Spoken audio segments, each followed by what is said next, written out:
अस्सलाम वालेकुम नाज़रीन, मेरा नाम डॉक्टर मशहूद काजी है। मैं कंसल्टेंट हूँ इमरजेंसी मेडिसिन में और एक पब्लिक हेल्थ स्पेशलिस्ट। आप मेरे यूट्यूब चैनल देख रहे हैं। अगर आपको इस चैनल पे वीडियोस पसंद आए तो काइंडली इस चैनल को सब्सक्राइब कीजिएगा।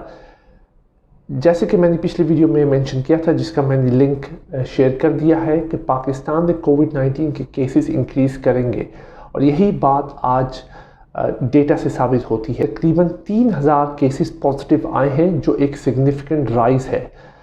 पिछले हफ्ते तक चंद 100 पेशेंट्स पॉजिटिव थे, मगर आज 3000 केसेस पॉजिटिव हैं। कल तकरीबन 2000 थे, उससे पहले 1600 थे।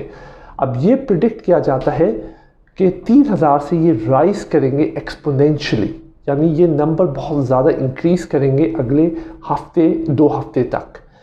ये एक प्रिडिक्शन नहीं है, ये एक एनालिसिस है बेस्ड ऑन डेटा। जो भी डेटा हम यूएस, यूके, यूरोप और पाकिस्तान में जैसी पिछली कोविड वेव्स आई हैं उनकी बेस पे एनालाइज करें तो यही हमें पता चलता है कि पाकिस्तान पिछले नेक्स्ट 1 से 2 हफ्ते में केसेस बहुत ज़्यादा राइज करेंगे।